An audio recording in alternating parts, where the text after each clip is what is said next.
Bonjour, chers collègues. Veuillez prendre place. Nous sommes à la rubrique « Déclaration de députés » et je cède maintenant la parole au député de Jonquière. Merci, Madame la Présidente. Madame la Présidente, en septembre dernier, au Cégep de Jonquière, nous avons vécu un événement unique. Le gouvernement du Québec, par l'entremise de l'Office de la protection du consommateur, a eu une vision. Une vision, je dirais, fort motivante, une vision de demander à des jeunes de rejoindre des jeunes pour les informer sur leurs droits en matière de consommation. C'est pourquoi les étudiants du programme d'ATM du Cégep de Jonquière se sont vus confier la mission de travailler sur une campagne publicitaire de sensibilisation. Hier, dans le cadre du dévoilement du prix de l'Office de la protection du consommateur, nous avons souligné particulièrement le travail de deux étudiants du Cégep de Jonquière, soit Élissa Vachon et Anthony Vallière. Bravo! Votre travail sous forme de capsule sera vu par l'ensemble des jeunes du Québec. Élissa, Anthony, merci pour l'impact de votre collaboration pour les jeunes du Québec à la sensibilisation en lien avec les droits à la consommation. Merci.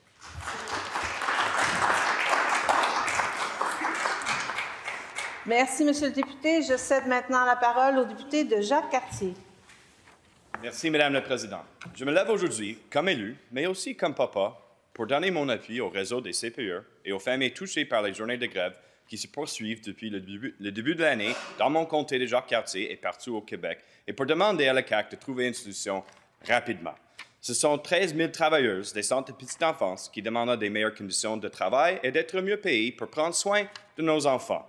Il est temps de reconnaître pleinement l'importance du travail des éducatrices au Québec. The ongoing CPE strike is putting 50,000 families across Quebec in a difficult position, as many struggle to meet working commitments and take care of their children, some dipping into their vacation days. I am receiving a flood of emails and calls from concerned parents in my riding who worry about job security, especially in these troubling economic times. The CAQ is enough. Show some urgency to make a deal. Parents are tired, daycare workers deserve a deal. Find a solution and end the strike days. Merci, Monsieur le député. Je cède maintenant la parole à la députée de Marie-Victorin. Merci beaucoup, Madame la Présidente. C'est avec honneur que j'ai célébré une cinquantaine de bénévoles dans Marie-Victorin, une soirée festive et magnifique prestation des chœurs de Félix. J'ai remis à chacun d'entre eux un certificat honorifique de l'Assemblée nationale afin d'exprimer ma plus grande gratitude. Chaque bénévole a son importance. Il incarne l'esprit de solidarité, votre impact est immense et votre contribution sont inestimables à la circonscription. C'est un privilège de pouvoir compter sur des gens comme vous et travailler auprès de vous. Au nom de tous ceux qui ont bénéficié de votre aide ou à tous ceux dont vous avez changé leur vie, je vous dis un grand merci. J'aimerais remercier les deux enseignantes de l'école primaire de Félix-Leclerc et les 30 élèves pour leurs prestations, ainsi que Lynn Derry et son équipe de la Croisée de Longueuil qui ont rendu possible cette soirée inoubliable. Merci, Madame la députée. Je cède maintenant la parole à la députée de Sherbrooke. Merci, Madame la Présidente. Ça fait des années qu'on voit le nombre d'élèves augmenter à Sherbrooke et que le milieu demande de nouvelles écoles. Et pendant un moment, on a cru voir la lumière au bout du tunnel. On avait obtenu le financement pour une nouvelle école primaire à Ascot et le premier ministre lui-même était venu à Sherbrooke pour annoncer qu'on aurait une nouvelle école secondaire avant 2026. Mais les années passent et malgré les promesses, il n'y en a pas de nouvelles écoles. Pour l'école primaire, les plans avaient été faits, ils avaient été présentés à la population, mais le gouvernement a bloqué les fonds cet hiver, juste avant que les travaux commencent. Les citoyens du quartier sont tannés d'attendre et ils sont des centaines à avoir signé une pétition en espérant que ça débloque. Pour le secondaire, malgré l'engagement du premier ministre, tout ce qu'on a réussi à avoir, c'est des rallonges temporaires. Favoriser la réussite et le développement des élèves, là, ça commence par leur offrir des écoles adaptées à leurs besoins dans leur quartier. Alors, ce que je veux dire au gouvernement aujourd'hui, c'est que ça ne suffit pas de reconnaître les besoins et de promettre des écoles. Il faut répondre à ces besoins-là aussi. Construire une école, ce n'est pas une dépense, c'est un investissement. Puis c'est le temps qu'on arrête de pelleter ça par en avant. Merci. Merci, Madame la députée. Je cède maintenant la parole à la députée de Prévost. Madame la Présidente, C'est une semaine importante pour les Québécois et les Québécoises aujourd'hui. En effet, du 20 au 26 avril, nous soulignons la Semaine nationale de sensibilisation aux dons d'organes et de tissus humains. Le Québec possède une belle expertise dans ce domaine, grâce notamment à Emma Québec et Transplant Québec. J'aimerais aussi souligner le travail de l'organisme Chaîne de vie, qui travaille depuis plusieurs années afin de sensibiliser le milieu d'éducation, les étudiants, ainsi que tous les élèves sur le don d'organes. Je tiens également à souligner la générosité de toutes les personnes qui ont choisi de faire don de leurs tissus et organes à leur décès, ainsi qu'à leurs familles, qui ont respecté ce choix ultime. Un grand merci à tous. Continuons de nous sensibiliser collectivement à l'importance du don d'organes. Je vous remercie, Madame la Présidente. Merci, Madame la députée. Je cède maintenant la parole à la députée de Vaudreuil. Alors, le Salon des vins de Vaudreuil-Soulanges souligne cette année sa 20e édition organisée au profit de la Fondation de l'Hôpital Vaudreuil-Soulanges, un événement majeur et rassembleur qui aura lieu le 14 mai prochain à l'Aréna de Vaudreuil-Dorion sous la présidence d'honneur de Mme Isabelle Salvas. Depuis 2 décennies, les bénéfices amassés par le Salon des vins permettent de soutenir des projets concrets tels l'achat d'appareils médicaux, du matériel pour les services de soutien à domicile et même pour satisfaire les besoins découlant du manque de ressources. Je tiens à souligner l'implication constante du fondateur Franco Donato, du président de la Fondation Denis Lapointe, du comité organisateur et bien sûr le travail indispensable des nombreux bénévoles qui font de ce rendez-vous une réussite année après année. Leur engagement contribue à renforcer nos services de proximité au bénéfice de l'ensemble de la population de notre région. Je lève donc mon verre pour les 20 années d'engagement et je vous encourage à participer en grand nombre le 14 mai prochain pour y faire de délicieuses découvertes viticoles tout en soutenant une bonne cause. Santé, Madame la Présidente. Merci, Madame la députée. Je cède maintenant la parole au député de Lac-Saint-Jean. Madame la Présidente, ça me touche particulièrement de m'adresser à vous dans le cadre de la Journée mondiale de l'ADN qui se déroulera demain. Je fais partie d'une région où la génétique joue un rôle très important dans la vie de nombreuses personnes, qu'ils soient chercheurs, cliniciens, patients ou proches aidants. Je souhaite donc célébrer non seulement les avancées remarquables de la science, mais aussi une institution qui, depuis 25 ans, incarne l'excellence et l'audace québécoise en recherche, Génome Québec. Grâce à son leadership, le Québec s'est hissé parmi les chefs de file mondiaux de la recherche en génomique, avec des retombées concrètes dans les domaines de la santé, de l'agroalimentaire, de l'environnement et bien plus encore. En cette année de célébration, je souhaite à Génome Québec un joyeux 25e anniversaire, que les prochaines années soient encore plus porteuses d'espoir, de découverte et de mieux-être collectif. Merci et bonne journée de l'ADN à toutes et à tous.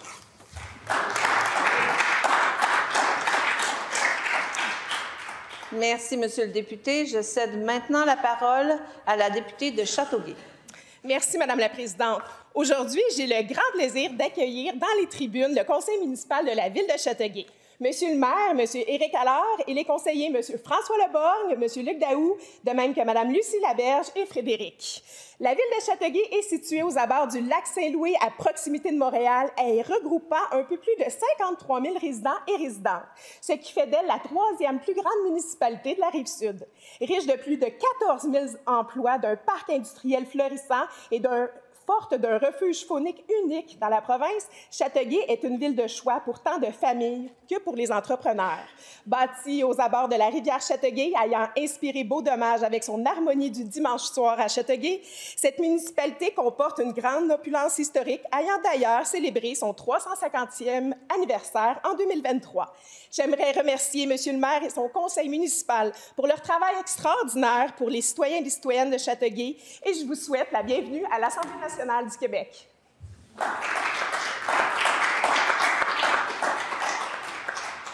Merci, Madame la députée, et bienvenue à vos invités, chers députés. Bienvenue dans votre Assemblée nationale. Maintenant, je cède la parole à la députée de Brome-Missisquoi.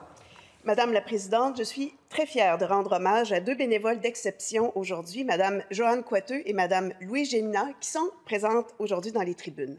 Pendant 18 et 20 ans respectivement, elles ont assumé un rôle de premier plan dans l'organisation de la Marche pour vaincre tous les cancers, un événement qui a permis d'amasser plus d'1 million de dollars au bénéfice de la Fondation de l'hôpital Brome-Missisquoi-Perkins. Ce succès repose en grande partie sur la générosité, la détermination et l'engagement indéfectible de Mesdames Coiteux et Génina. Grâce à leur dévouement, des fonds importants ont été investis dans l'achat d'équipements pour le département d'oncologie de l'hôpital Brome-Missisquoi-Perkins. Pour leur contribution remarquable, elles ont reçu le prix Georges Bristol décerné par la Fondation BMP, une reconnaissance bien méritée. Aujourd'hui, par ma voix, c'est toute la population de Brome-Missisquoi qui vous exprime sa profonde gratitude pour toutes ces années de contribution à notre communauté. Merci, Mesdames.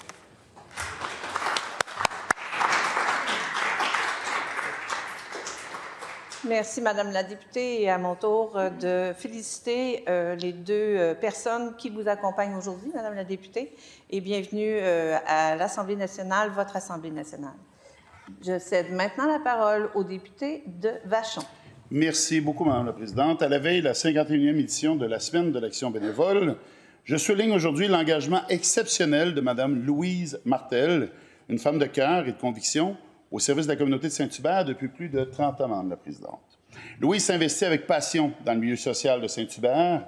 Elle a animé des activités dans les écoles primaires, occupé le poste de coordonnatrice de paroisse et assure aujourd'hui le recrutement de bénévoles pour répondre aux nombreux besoins, notamment dans la période des fêtes. Et c'est pas tout, Madame la Présidente, elle en fait énormément par ses actions, par son engagement au quotidien. Louise incarne les valeurs d'ouverture, d'amour et de partage qu'elle cherche aussi à transmettre autour d'elle. Elle croit profondément au travail d'équipe et sa phrase préférée, Madame la Présidente, c'est de dire « Seul, on va plus vite, mais ensemble, on va plus loin » et elle l'incarne au quotidien. Une philosophie qu'elle applique à merveille et qui a permis de bâtir des ponts solides au sein de notre communauté. C'est pour l'ensemble de son éducation que je tiens à remercier aujourd'hui Louise, au nom de tous les citoyens de Vachon. Merci. Merci, Monsieur le député.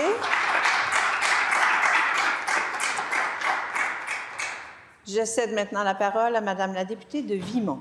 Merci, Madame la Présidente. Alors, c'est avec grand honneur que j'ai remis le 28 mars dernier la médaille de la députée à 3 femmes exceptionnelles de Vimont-Auteuil. Nancy Champagne, directrice générale de la Maison Quartier de Vimont, Myrlène Dorsey-Breton, coordonnatrice générale de Femmes en emploi, et Lynne Sylvain, directrice générale du Relais familial d'Auteuil.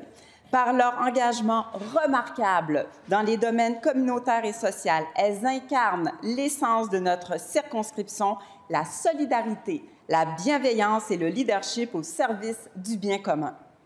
Leur parcours témoigne d'un dévouement exemplaire, d'un désir sincère de bâtir des ponts et de faire avancer notre collectivité. Cette distinction symbolise notre reconnaissance envers ces bâtisseuses de liens sociaux, mais aussi envers tous ceux et celles, familles, collègues et amis qui les soutiennent au quotidien. Je suis très fière de souligner encore une fois dans cette enceinte leur contribution exceptionnelle à la circonscription. Merci, Madame la députée. Je cède maintenant la parole à la députée de Laval-des-Rapides. Merci, Madame la Présidente. Aujourd'hui, je souhaite souligner les 15 ans d'existence de la Maison de la Sérénité.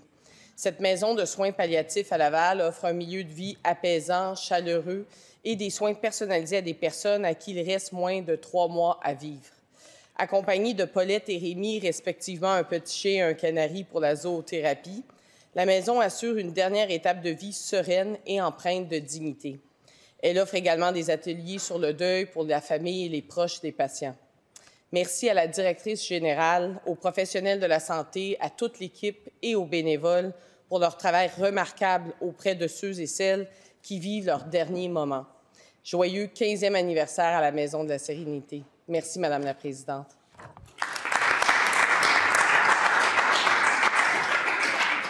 Merci, Madame la députée. Cela met fin à la rubrique déclaration de députés et je suspends les travaux quelques minutes.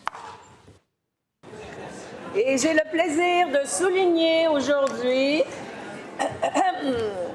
la présence dans les tribunes de l'ambassadeur du Grand-Duché de Luxembourg, son Excellence M. Jean-Claude Cugener, à l'occasion de sa visite officielle.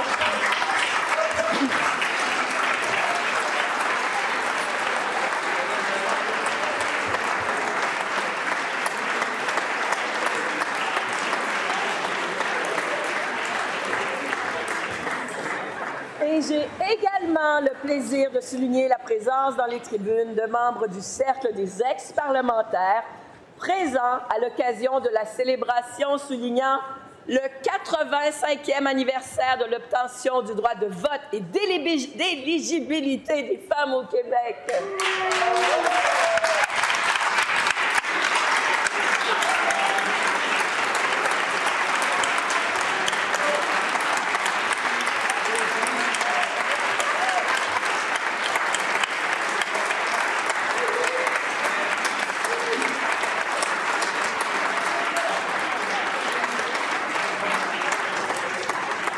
Et je souligne également la présence dans les tribunes de M. Jeffrey Kelly, ancien député de Jacques-Cartier.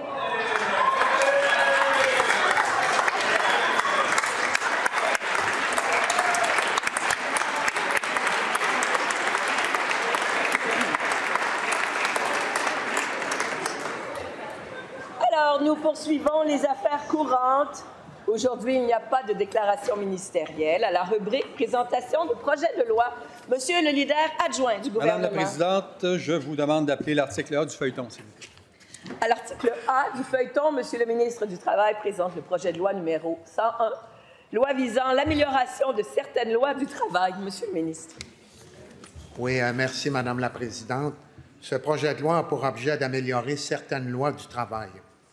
En ce qui concerne la loi sur les accidents du travail et les maladies professionnelles, le projet de loi précise qu'aucune disposition de la loi ne peut empêcher de qualifier un dirigeant de travailleur lorsque celui-ci exécute personnellement un travail pour une autre personne que celle pour laquelle il occupe son rôle de dirigeant. Il revoit certaines règles relatives à la détermination du revenu brut qui est retenu aux fins du calcul de l'indemnité de remplacement du revenu d'un travailleur et à sa revalorisation.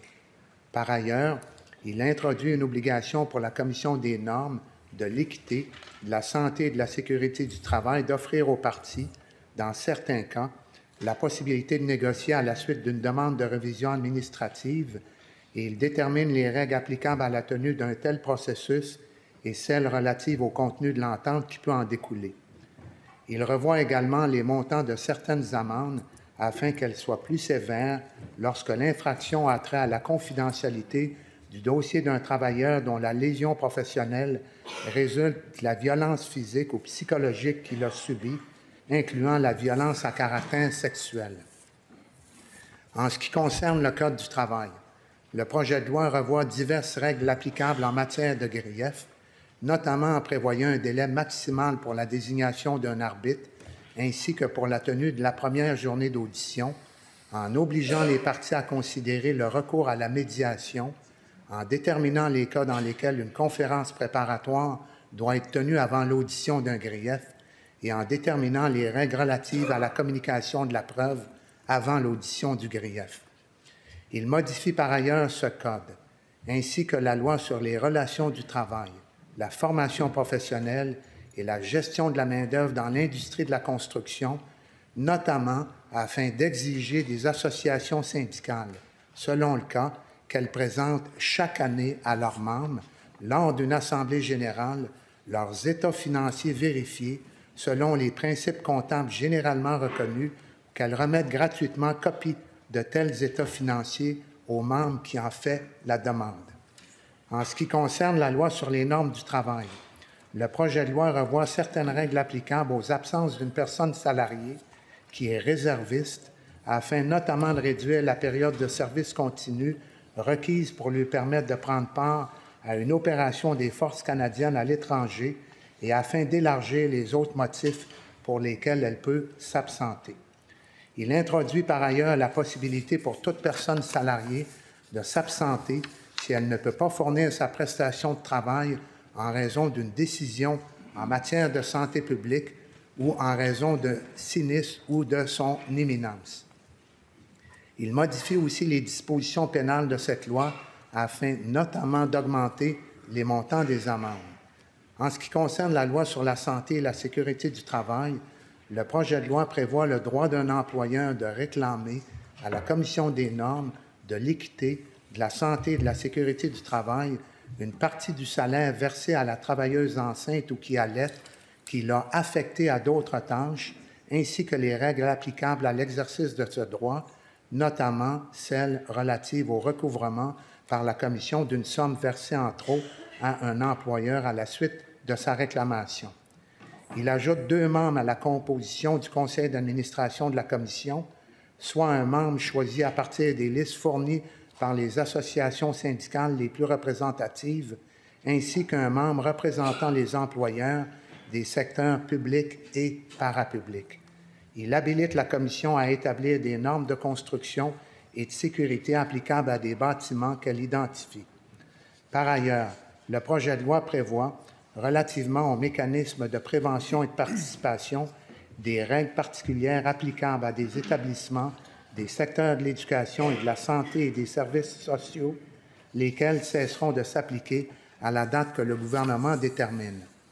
Ces règles particulières portent notamment sur le temps minimal que le représentant en santé et en sécurité peut consacrer à l'exercice de certaines de ses fonctions, ainsi que sur les fonctions du comité de santé et de sécurité et sur celles du représentant en santé et en sécurité.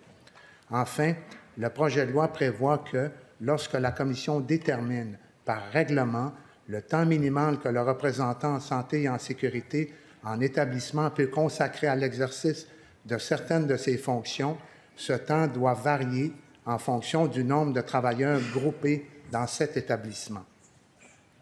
En ce qui concerne la loi sur les syndicats professionnels, le projet de loi supprime, entre autres, les mentions relatives à l'exigence de détenir la citoyenneté canadienne pour les personnes qui se constituent en association ou en syndicat professionnel ou qui font partie du conseil d'administration ou du personnel d'un tel syndicat.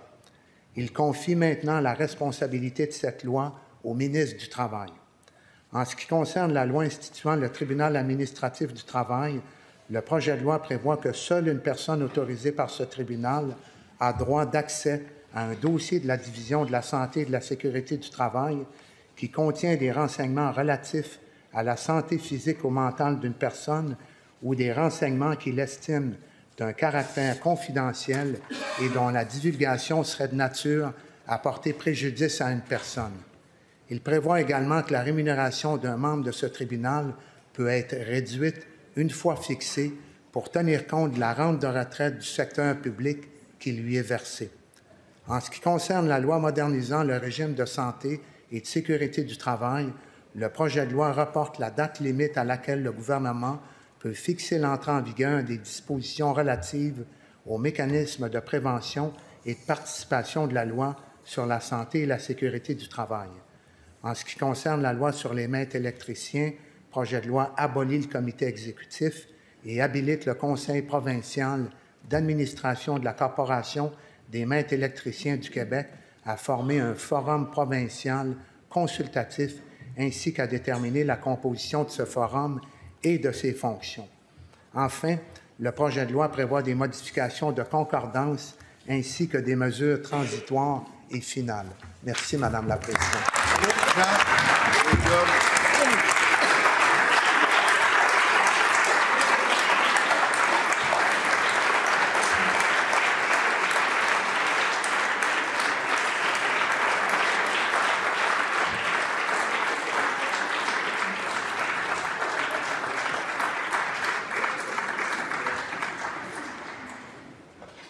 Et je reconnais Monsieur le leader de l'opposition officielle. Oui, Madame la Présidente, nous souhaitons la tenue de consultations particulières en lien avec ce projet de loi. Est-ce que l'Assemblée accepte d'être saisie de ce projet? Adopté. Adopté. Voilà. Monsieur le leader de l'opposition officielle. Madame la Présidente, j'aimerais que vous appeliez l'article B du feuilleton.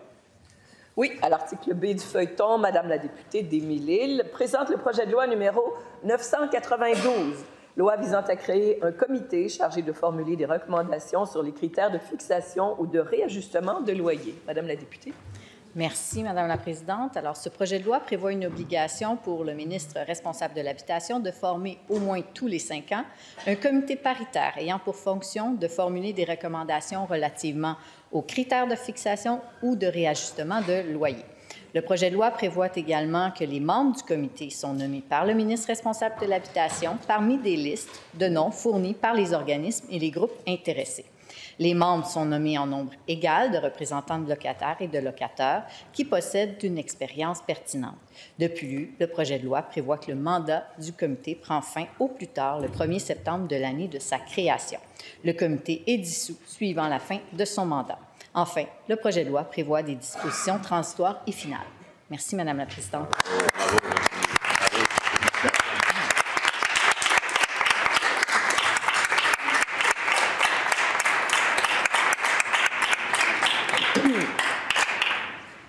Vous avez quelque chose à me dire, je crois. Avec votre permission, je vais demander un vote électronique, Madame la Présidente.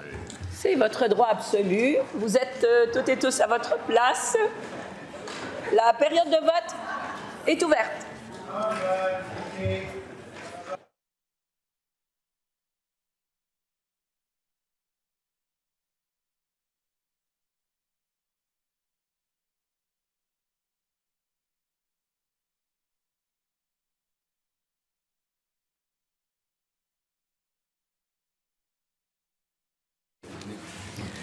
La période de vote est terminée. Monsieur le secrétaire général, résultat. Pour 102, contre aucun, abstention aucune. Alors, cette motion est adoptée.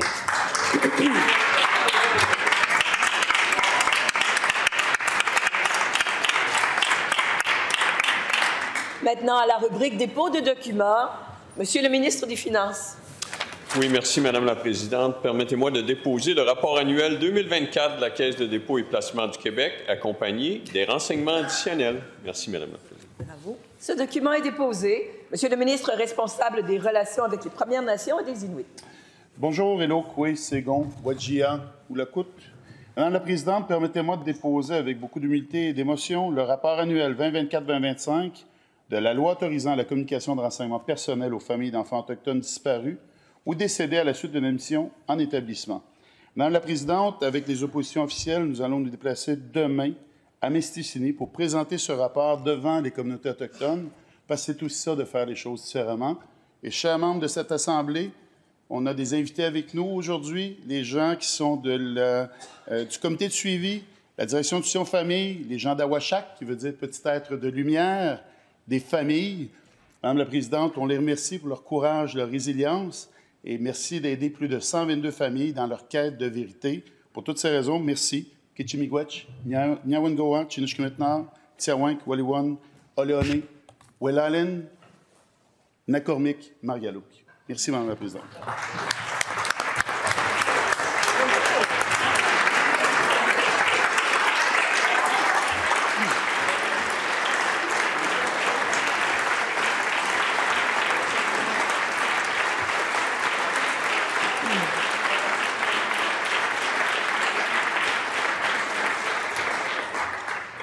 Et ce document est déposé, Monsieur le leader adjoint du gouvernement. Madame la Présidente, je dépose les réponses aux pétitions déposées en Chambre le 25 février 2025 par la députée de Sherbrooke et le 20 mars 2025 par la députée de Bonaventure. Merci.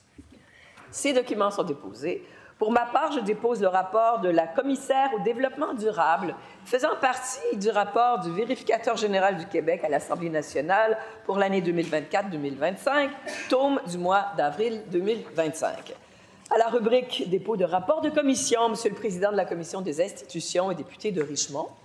Merci beaucoup, Madame la Présidente. Je dépose le rapport de la Commission des institutions qui, le 23 avril 2025, a tenu des auditions publiques dans le cadre de consultations particulières sur le projet de loi numéro 98, loi modifiant la loi électorale, principalement afin de préserver l'intégrité du processus électoral. Merci.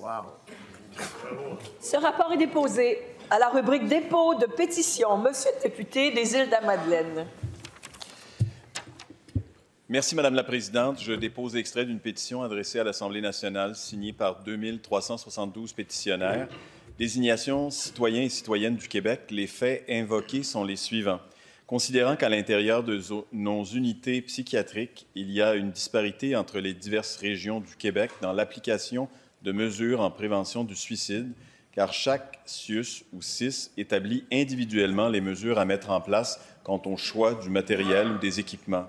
Considérant qu'il est adéquat que l'application de mesures en prévention du suicide tienne compte des particularités de chaque région, mais doit tout de même répondre à un minimum de l'établissement de celle-ci, considérant que l'utilisation de matériel ou d'équipement fait partie intégrante des mesures de prévention et n'a rien à voir avec la particularité d'une région, considérant qu'une personne admise dans une unité psychiatrique est en droit de bénéficier d'un endroit de soins qui répond à des normes minimales de sécurité, et ce, partout au Québec, considérant qu'à l'intérieur de ces unités, les personnes en crise sont souvent vulnérables et impulsives et qu'il importe de limiter les moyens du passage à l'acte, considérant que cette pétition est en adéquation avec la stratégie nationale de prévention du suicide, dont l'une des mesures vise à soutenir les stratégies permettant de restreindre l'accès aux moyens de s'enlever la vie.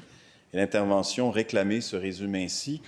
Nous, signataires, demandons au gouvernement du Québec l'établissement et ou la révision de mesures de base en prévention dans les unités de psychiatrie quant au choix et à l'utilisation de matériel ou d'équipements et d'appliquer ces mesures uniformément à l'ensemble du territoire québécois. Je certifie que cet extrait est conforme à l'original de la pétition. Cet extrait de pétition est déposé. Monsieur le député Jack Cartier. Merci, Madame la Présidente. Je dépose l'extrait d'une pétition adressée à l'Assemblée nationale, signée par 63 pétitionnaires. Désignation citoyenne du Québec. Les faits invoqués sont les suivants. Whereas deaf and hearing impaired individuals often serve in positions of leadership requiring them to attend multiple meetings, whereas interpreters are paid for by the user since nonprofit organizations are unable to offer the services themselves, the cost per user is often more than $1,000 per use. Whereas the user must take on the burden and bear the cost of hiring an interpreter, whereas this creates discrimination and barriers to participation in local democracy, whereas a new funding program would allow the beneficiary to have increased access to a wide variety of services, which would permit them to expand their participation in Quebec society beyond their medical or professional needs. Et l'intervention réclamée se résume ainsi. We, the undersigned, ask the Government of Quebec to urgently intervene by creating and funding a program to fund interpreter services for the deaf and the hard of hearing community. Je certifie que cet extrait est conforme avec l'original de la pétition. Cet extrait de pétition est déposé. Madame la députée de Chemédé. Merci, Madame la Présidente. Je dépose l'extrait d'une pétition adressée à l'Assemblée nationale signée par 678 pétitionnaires. Désignation citoyens et citoyennes du Québec. Les faits invoqués sont les suivants. Considérant que l'Association Hôtellerie du Québec, la AHQ, représente plus de 1900 établissements hôteliers enregistrés à travers la province, générant plus de 3 milliards de dollars en retombées économiques et soutenant plus de 32 000 emplois, considérant que l'AHQ appuie pleinement les mesures gouvernementales visant à encadrer l'hébergement touristique et à lutter contre les offres d'hébergement illégales, considérant que l'application actuelle trop stricte de la loi sur l'hébergement touristique entraîne des inspections excessives et des sanctions disproportionnées à l'encontre d'établissements hôteliers exemplaires, considérant que plusieurs hôteliers ont reçu des amendes sévères atteignant 3 000 $ pour de simples erreurs administratives, n'ayant aucune incidence sur le consommateur et la qualité des services offerts, comme ne pas avoir retiré leur panonceau, considérant que ces pénalités injustes affaiblissent une industrie déjà fragilisée et vont à l'encontre de l'objectif initial de la loi, soit de combattre l'hébergement illégal, considérant que des solutions alternatives, comme un système d'avertissement préalable, permettraient aux hôteliers de corriger les manquements mineurs sans subir immédiatement de lourdes amendes.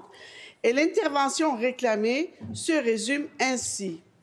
Nous, signataires, demandons au gouvernement du Québec de recentrer l'application de la loi sur l'hébergement touristique en ciblant les véritables acteurs de l'hébergement illégal afin d'assurer une concurrence juste et équitable dans le secteur, de privilégier un mécanisme d'avertissement préalable avant d'imposer des sanctions financières, afin de permettre aux hôteliers de corriger les erreurs administratives sans pénalisation excessive, d'annuler à titre exceptionnel les amendes infligées aux établissements hôteliers conformes qui ont été pénalisés pour des irrégularités mineures.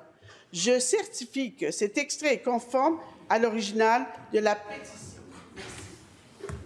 Cet extrait de pétition est déposé. Monsieur le député de Jean Talon. Je dépose l'extrait d'une pétition adressée à l'Assemblée nationale signée par 2281 pétitionnaires. Désignation citoyens et citoyennes du Québec. Les faits invoqués sont les suivants. Attendu que le secteur est du Mont-Sainte-Anne est un bien public appartenant aux Québécois, attendu que Resorts of the Canadian Rockies, RCR, l'exploitant actuel du secteur Est, n'a pas démontré sa capacité de maintenir la qualité opérationnelle des activités et n'a effectué aucun investissement afin de développer son plein potentiel, et ce, au détriment des usagers et de l'industrie touristique régionale. Attendu que le 28 février 2025, la CEPAC annonçait vouloir conclure une nouvelle entente de gestion avec RCR, contrairement à l'annonce gouvernementale du 20 avril 2021, qui insistait sur le travail avec les parties prenantes locales pour un plan répondant aux attentes de la population.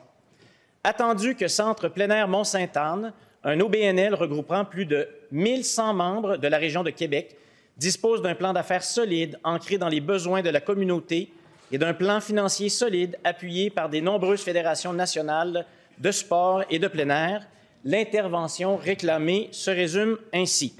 Nous, signataires, demandons au gouvernement du Québec de se conformer à ses engagements d'avril 2021, de s'assurer que le secteur Est du Mont-Sainte-Anne soit désormais géré adéquatement au bénéfice des Québécois, de la santé publique et de l'accès au territoire, de donner à cette fin le mandat à la CEPAC de ne pas confier la gestion du secteur Est du Mont-Sainte-Anne à RCR et de réaliser une transition harmonieuse vers une solution qui implique les élus locaux et les autres parties prenantes de la communauté avec Centre plein air Mont-Sainte-Anne comme exploitant.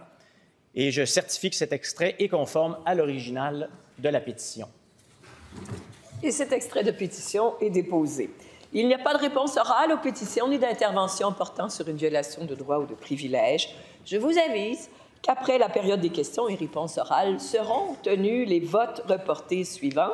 Le vote reporté sur l'adoption du projet de loi numéro 83 et le vote reporté sur la motion de M. le député de Marguerite Bourgeois débattue hier aux affaires inscrites par les députés de l'opposition. Demeurer en place pour la tenue de vote reporté. Et pour ce faire, je cède la place à la deuxième vice-présidente de l'Assemblée nationale. Je vous souhaite bonne journée tout le monde et bon retour en circonscription. Merci.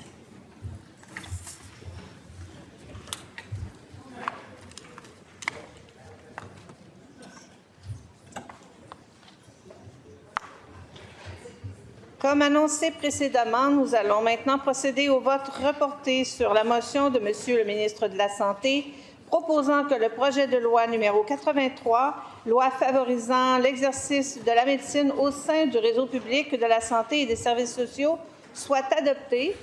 Alors, le vote est maintenant ouvert.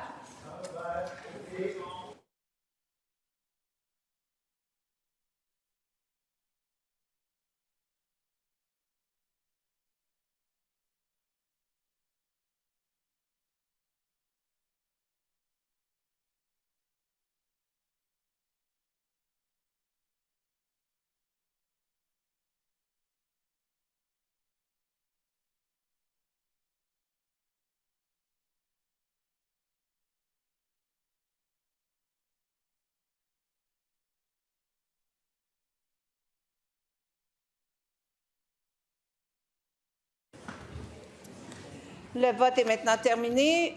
Monsieur le secrétaire général, pour le résultat du vote, s'il vous plaît. Pour 72, contre 30, aucune abstention.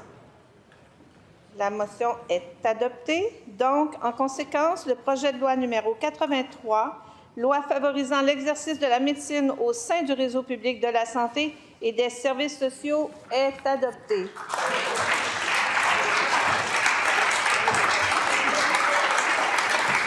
Merci.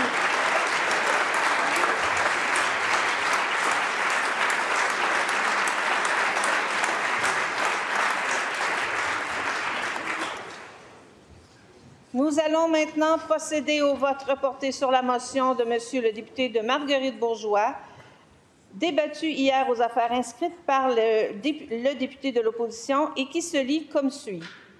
Que l'Assemblée nationale prenne acte que sur les 7 budgets déposés par le gouvernement caquiste, 6 d'entre eux étaient déficitaires. Qu'elle constate que, selon les prévisions de son propre gouvernement, à la fin de son mandat, le premier ministre aura été responsable d'un ajout de 96 milliards de dollars sur la dette du Québec, qu'elle prenne acte que cette mauvaise gestion financière a résulté en une baisse de la cote de crédit du Québec auprès de l'agence Standard & Poor's qui entraînera des coûts supplémentaires en matière de service de la dette, qu'elle constate que cela a pour effet de limiter sévèrement la capacité du Québec à répondre adéquatement aux nombreux défis auxquels il fait face, qu'elle reconnaisse qu'il s'agit d'un triste legs pour les générations futures, qu'enfin, l'Assemblée nationale dénonce cette dégradation des finances publiques du Québec sous la gouverne du premier ministre et du ministre des Finances. Le vote est maintenant ouvert.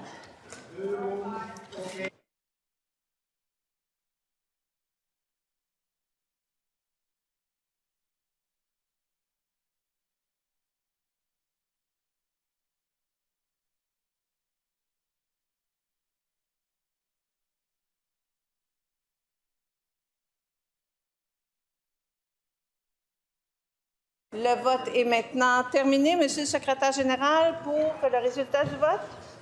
Pour 30, contre 72, aucune abstention. Donc, la motion est rejetée.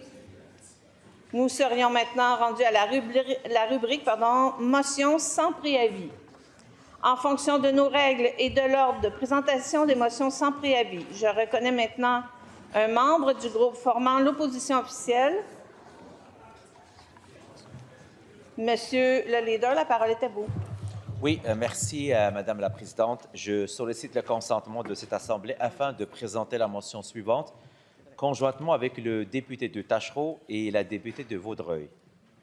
Que l'Assemblée nationale prenne acte du rapport de la coroner Geneviève Thériault au sujet du décès en 2020 d'un motocycliste lors d'une collision frontale avec le véhicule d'un conducteur dont l'alcoolémie se situe entre 50 mg par 100 ml et 99 mg par 100 ml.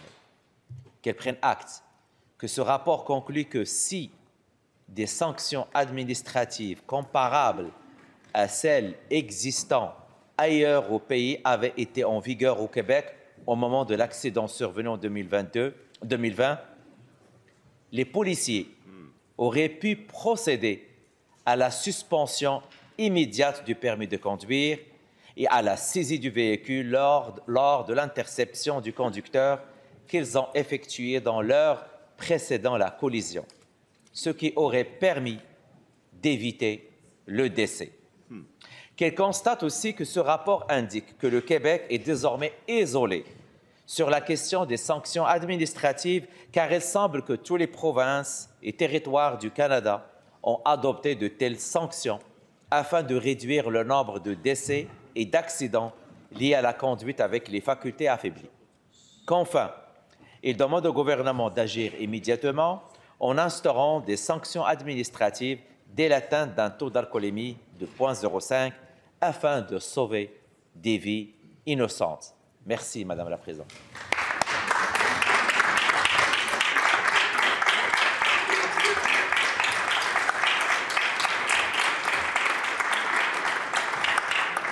Y a-t-il consentement pour débattre de cette motion? Il n'y a pas de consentement. Je reconnais maintenant un membre du deuxième groupe d'opposition, Monsieur le député de Laurier-Dorion. Oui, Madame la Présidente, je sollicite le consentement de cette Assemblée pour présenter la motion suivante, que l'Assemblée nationale prenne acte que, selon les données du tribunal administratif du logement, la hausse des loyers annuels suggérée par la nouvelle méthode de calcul aurait été systématiquement plus élevée que celle réellement appliquée entre 2010 et 2024, étant jusqu'à 2 fois plus élevée certaines années. Qu'il constate qu'en cumulant ces hausses, l'augmentation totale des loyers aurait été de 38,2 % avec les nouveaux calculs, comparativement à 23,8 % en réalité, soit une différence de plus de 14 points de pourcentage. Merci.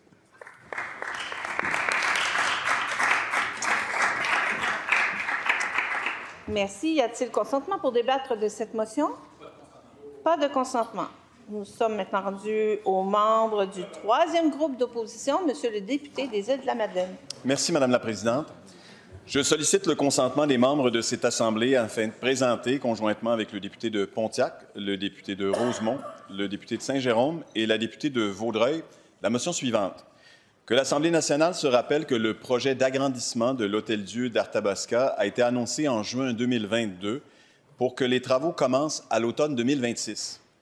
Ou 2025, pardon, qu'elle prenne acte qu'à la suite du budget 2025-2026, le chantier a été mis sur pause en raison du manque de financement, qu'elle constate les inquiétudes des élus, de la Fondation et du personnel face à l'arrêt du chantier, qu'elle reconnaisse que l'incertitude est néfaste pour attirer et retenir le personnel dans la région, qu'en conséquence, elle exige que le gouvernement fournisse un échéancier clair pour le début des travaux d'agrandissement de l'hôpital de l'Hôtel-Dieu d'Arthabasca. Merci. Y a-t-il le consentement pour débattre de cette motion? Il n'y a pas de consentement. Finalement, je reconnais un membre du groupe formant le gouvernement, Madame la députée de Saint-Hyacinthe. La parole est à vous.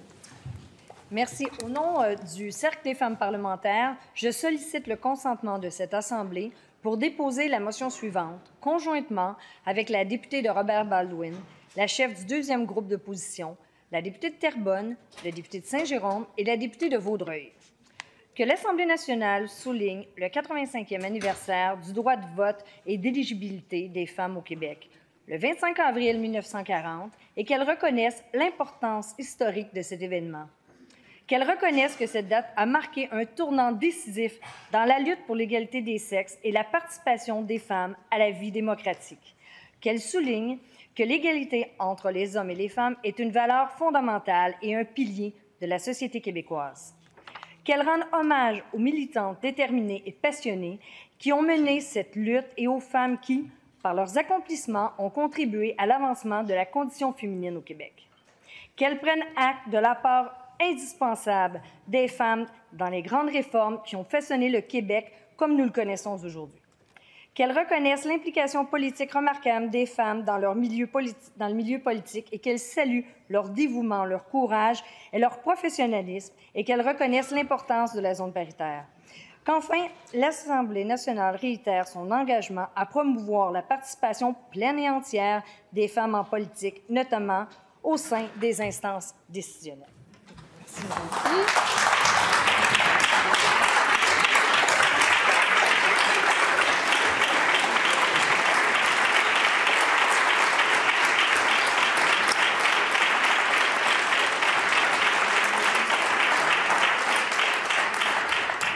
Merci, Madame la députée. Est-ce qu'il y a consentement pour débattre de cette motion?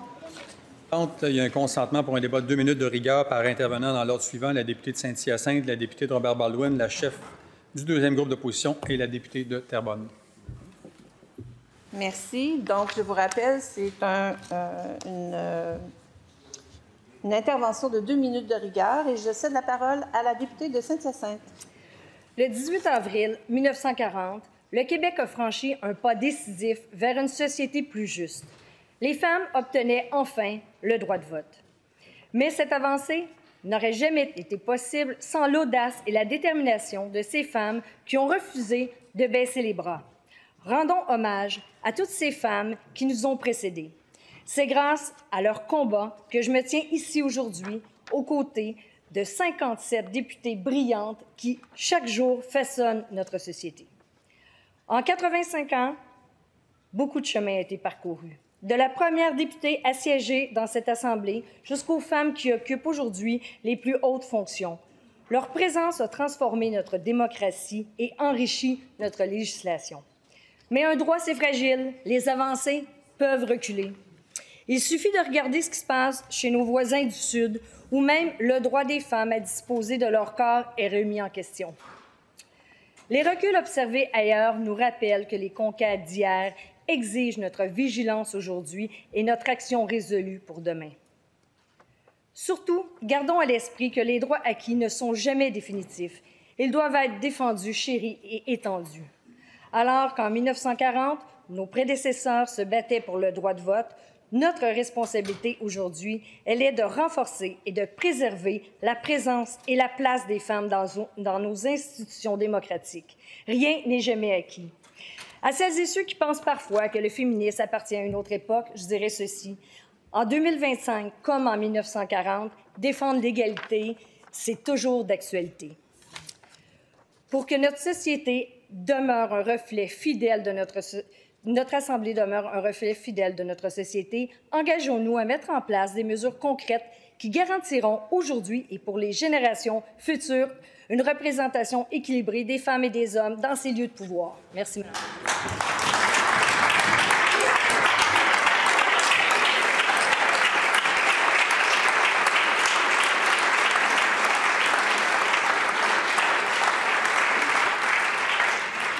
Merci, Madame la députée. Je cède maintenant la parole à la députée de Robert Baldwin. Merci, Madame la présidente. Il y a 85 ans, un vent de changement soufflait enfin sur le Québec.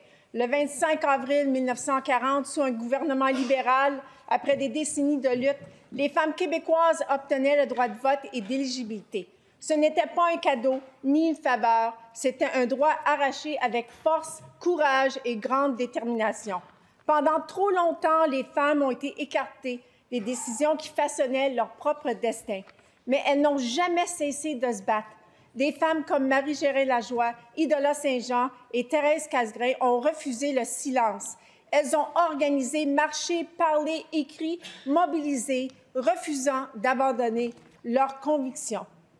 Mais cette victoire ne marquait pas la fin du combat, mais le point de départ. Car voter, c'est qu'une étape, l'égalité, la vraie, c'est elle, on doit la construire à tous les jours. Et malgré les avancées depuis, des défis importants demeurent. Les femmes ne sont toujours pas représentées à égalité dans nos institutions. Elles sont encore victimes de violences, de discrimination, d'inégalités salariales. Les femmes autochtones, racisées, trans, en situation de handicap vivent ces injustices avec une intensité encore plus grande. Mais si l'histoire nous a appris quelque chose, c'est que rien ne résiste longtemps à une voix qui se lève et que lorsque des milliers de voix s'unissent, elles peuvent changer le monde. Célébrer ce 85e anniversaire, c'est bien plus que se souvenir. C'est remercier les pionnières, les militants du mouvement féministe et de leur rendre hommage, mais c'est surtout poursuivre leur œuvre. C'est d'encourager les jeunes filles de prendre toute leur place dans notre société. C'est d'ouvrir la porte encore plus grande pour toutes celles qui viendront après nous. C'est un rappel vivant que la démocratie ne se vit pleinement que quand tous et toutes y participent à égalité dans la dignité et la justice. Merci.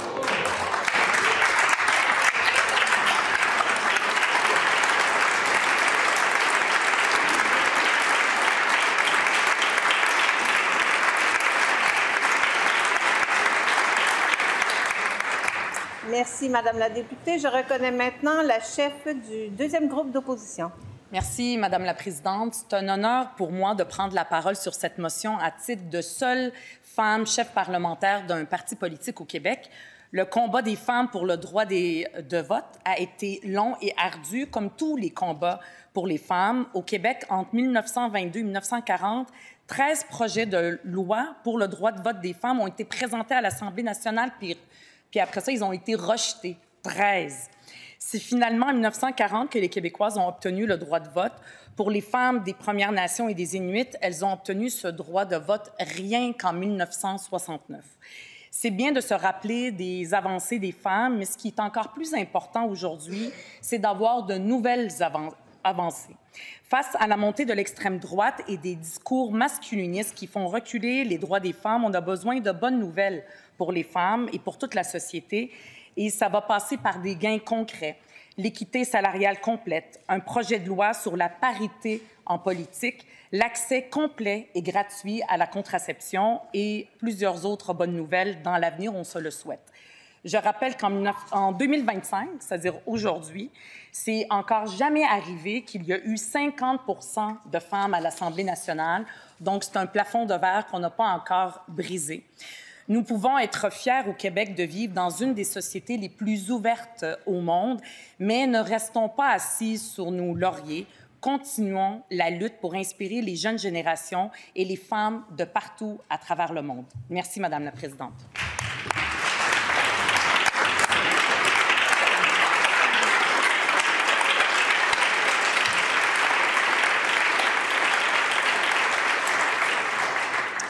Merci, Madame la chef du deuxième groupe. Maintenant, je reconnais la députée de Terrebonne.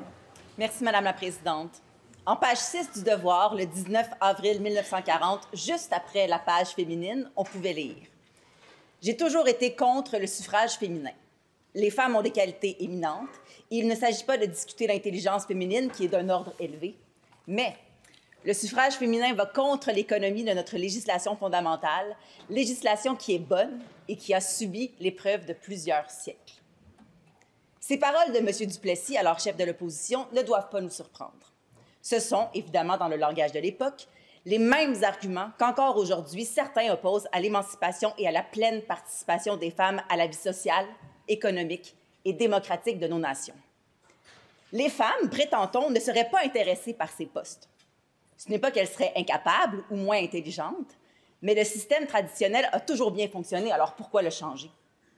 Il a fallu aux femmes du Québec des décennies de lutte pour surmonter ces arguments et obtenir la reconnaissance de leurs droits démocratiques fondamentaux.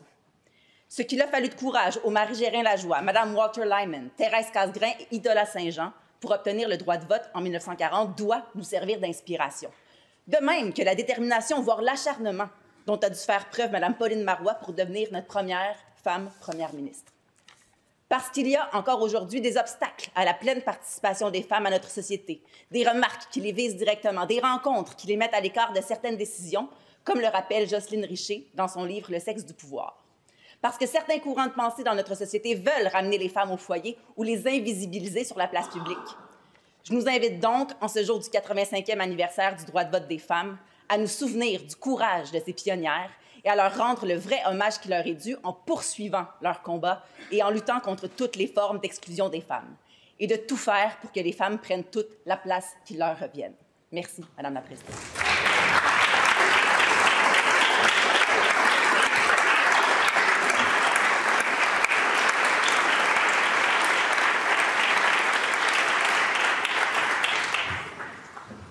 Est-ce que cette motion est adoptée? Adoptée. Nous serions maintenant rendus à la rubrique avis touchant les travaux des commissions. Monsieur le leader du gouvernement. Madame la Présidente, la Commission des relations avec les citoyens poursuivra les consultations particulières, les auditions publiques sur le projet de loi numéro 95, loi favorisant l'équité dans l'accès aux services de garde éducatifs à l'enfance subventionnés dispensés par les titulaires de permis. Aujourd'hui, après les avis touchant les travaux de commission jusqu'à 12h50 et de 14h à 16h25 à la salle Pauline Marois. La Commission de la culture et de l'éducation poursuivra les consultations particulières et les auditions publiques sur le projet de loi 94, loi visant notamment à renforcer la laïcité dans le réseau d'éducation et modifiant diverses dispositions législatives aujourd'hui, après les avis touchant les travaux des commissions jusqu'à 12h50 et de 14h à 16h25 à la salle Louis-Polyte Lafontaine. La Commission de l'économie et du travail poursuivra l'étude détaillée du projet de loi numéro 89, loi visant à considérer davantage les besoins de la population en cas de grève ou de lockout aujourd'hui de midi jusqu'à 13h et de 14h à 16h30 à la salle du Conseil législatif. La Commission des finances publiques poursuivra l'étude détaillée du projet de loi numéro 82, loi concernant l'identité numérique nationale et modifiant d'autres dispositions aujourd'hui après les affaires courantes jusqu'à 13h et de 14h à 16h30 à la salle Marie-Claire Kirtland. La Commission des transports et de l'environnement poursuivra l'étude détaillée du projet de loi numéro 81, loi modifiant diverses dispositions en matière d'environnement aujourd'hui après les affaires courantes jusqu'à 13h et de 14h à 16h30 à la salle Louis-Joseph Papineau. La Commission des relations avec les citoyens procédera à l'étude des crédits budgétaires 2025-2026 du volet conditions féminines du portefeuille Relations internationales et francophonie le mardi 29 avril de 9h30 à midi à la salle Louis-Joseph Papineau. La Commission de la culture et de l'éducation procédera à l'étude des crédits budgétaires 2025-2026 du volet enseignement supérieur du portefeuille enseignement supérieur le mardi 29 avril de 9h45 à 12h30 à la salle Louis-Hippolyte Lafontaine.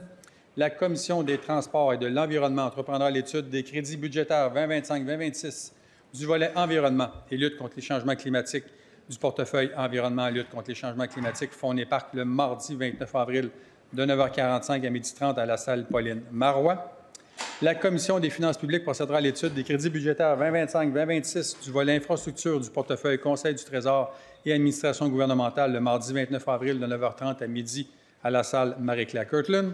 La Commission des institutions procédera à l'étude des crédits budgétaires 2025-2026 du volet loi professionnelle du portefeuille Conseil du Trésor et administration gouvernementale le mardi 29 avril de 10h30 à 11h15 à la salle du Conseil législatif.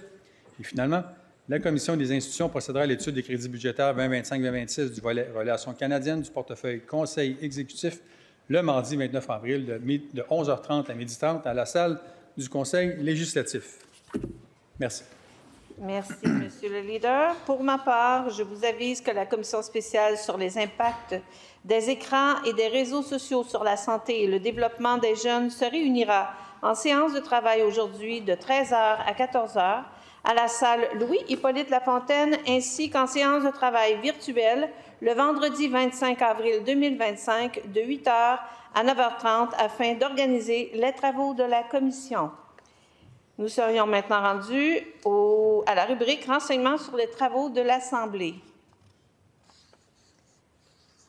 Je vous informe qu'il y aura une sanction du projet de loi numéro 83, loi favorisant l'exercice de la médecine au sein du réseau public de la santé et des services sociaux aujourd'hui à 14h45 au bureau de son honneur, la lieutenant-gouverneur. Nous serions maintenant rendus renseignements sur les travaux de l'Assemblée. Je vous rappelle que lors de l'interpellation prévue demain, le vendredi 25 avril 2025, Monsieur le député de Jean Talon s'adressera à Monsieur le ministre responsable des Relations canadiennes sur le sujet suivant, l'impasse à la troisième voie caquiste face au refus du Canada de donner suite aux demandes historiques du Québec. La période des affaires courantes étant terminée, nous allons maintenant passer aux affaires du jour et je vais suspendre jusqu'à 11h46 pour le délai de débat de fin de séance. C'est suspendu. Merci. Nous reprenons nos travaux. Monsieur le leader adjoint du gouvernement. Madame la Présidente, je vous demande d'adjourner nos travaux au 29 avril 2025 à 13h40. Nos travaux sont maintenant... Est-ce que c'est adopté? Oui, c'est vrai, c'est une motion. Est-ce que c'est adopté? Adopté. Donc, nos travaux sont ajournés à 13h40, mardi prochain. Merci tout le monde.